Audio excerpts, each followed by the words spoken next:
I came back from holiday and my house had been burgled and Michael was gone.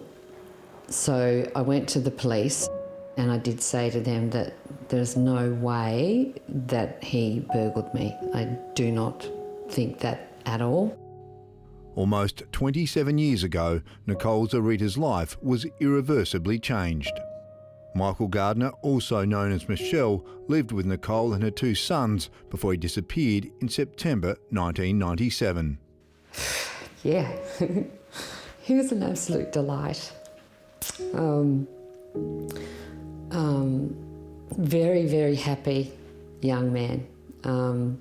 And I do think that it was the environment that allowed him to be himself that enabled him to feel a little bit free to express himself and not be judged. The 19-year-old had been home alone. He'd left his wallet behind. The disappearance was also out of character. He did not drive and obviously didn't have a car. So how could he take all my things? It didn't add up, didn't make sense, let alone the relationship that we had.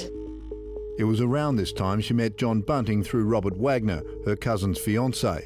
Wagner was helping raise her cousin's children from a previous relationship. Him being on the kindergarten committee was next level, like nobody had ever been that sort of person for her, and I was impressed. Bunting and Wagner told Nicole they'd seen her missing friend in Adelaide's northern suburbs several times in the weeks and months after he disappeared. And I was like, why didn't you go up to him? Why didn't you ask him, you know, what's going on? And they said, oh no, we just called him a thieving idiot and left. So for a good 9 months afterwards, I was running around town putting up flyers, have you seen this person? And at locations that they had been feeding me. Then in May 1999, the terrible truth emerged. I found out that Michael was a victim the day police came to my home and dropped my cousin's children at my door at early hours of the morning, like 5, something like that, and said, we've just arrested Robert for murder, you need to take care of these kids. Michael had become the third victim of Australia's worst serial killers. 8 more people died in the 20 months between his death and the killer's arrests. His body discovered, among others, in barrels in a disused bank vault in Snowtown, north of Adelaide. He had been strangled after being snatched from Nicole Zarita's home. His killers, Wagner and Bunting, were arrested that day. That's my children's home.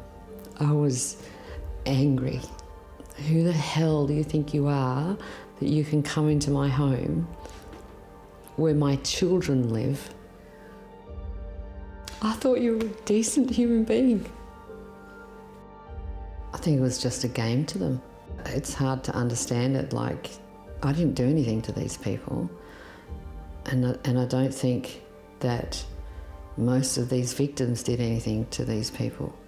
So to understand why this happened is, I don't think I'll ever have that answer. Nicole Zarita is speaking out following the publicity surrounding the release of Snowtown accomplice Mark Ray Hayden. She wants people to understand the human impact of the crimes. Nicole had to sell her house and move interstate to escape what happened. She also wants to change the public's perception on who the victims were. It sits extremely uncomfortably with me. Obviously, Michael was the one that I knew the most, but I knew a couple of the others, only briefly. But the way that it was portrayed, that who they were and what they were, was so far from who they actually were. It really needs to be corrected. Robert Wagner and John Bunting claimed to be vigilantes targeting pedophiles, but that wasn't true of most of the victims. Some were simply gay, some knew too much, virtually all were living marginalised lives. As a society, we really need to take a good hard look at ourselves and how we have a certain level of expectation of people and judgment on people. As long as you're a good human being is the only thing you should be judged for.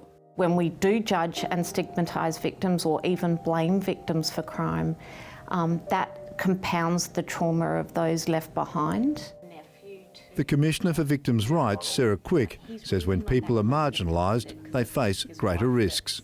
The less social networks you have, the greater the vulnerability, and that might make you susceptible to crime, to being drawn into situations that aren't safe. Robert Wagner was found guilty of 10 killings, John Bunting 11, while the then 19-year-old James Vlasakis was found to have been involved in 4 of the murders. Mark Hayden, whose wife Elizabeth was one of the victims, is the first of the perpetrators to be released into the community. His case has brought back terrible memories for the victims' families. While he wasn't found guilty of any of the murders, Hayden, now 65, covered up the killings and hid the bodies. Nicole Zarita, though, accepts after 25 years he must be released. Well, I never met Mark, so, I don't have a personal opinion on who he was. All I can do is hope that the Parole Board have got it right, that, the rehabilitation has been successful, because I do believe in rehabilitation. I do think that, some people are worthy of a second chance. But Ronald Lane can't accept that Hayden or anyone involved in the crimes deserves freedom. His uncle Barry Lane, also known as Vanessa, was a convicted pedophile. He was the killer's 4th victim. Ronald promised his late grandmother that he'd continue to speak out. I think she just wanted me to be the advocate on behalf of the victims' families. What he did and what was involved, he should never ever be released. James Vlasakis will be eligible for parole next year, while Wagner and Bunting have been sentenced to life in prison with no parole. Nicole Zarita says she still struggles to understand how the killers and Hayden got away with their crimes for as long as they did. It's a massive why. Why did it take so long? I absolutely within my heart know there wouldn't have been so many if they had have been having a bit of a harder look from the very beginning. I think if these people were a bit more worthy to society, that there would have been a bit of a harder push to get a quicker result than what there was. She says the murders were motivated by bloodlust and money, as they tortured many of their victims for personal details before collecting their welfare benefits.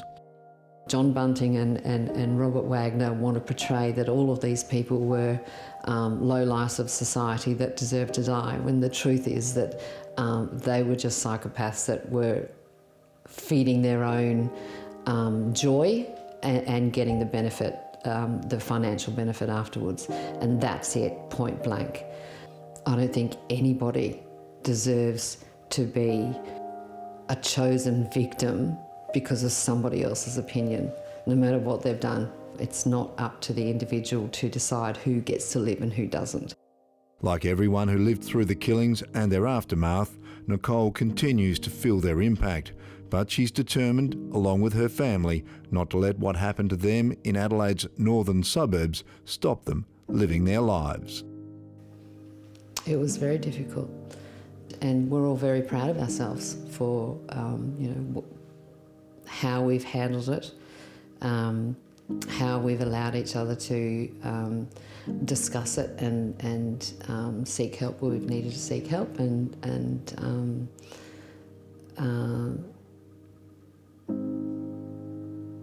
have the best life regardless, or in spite of.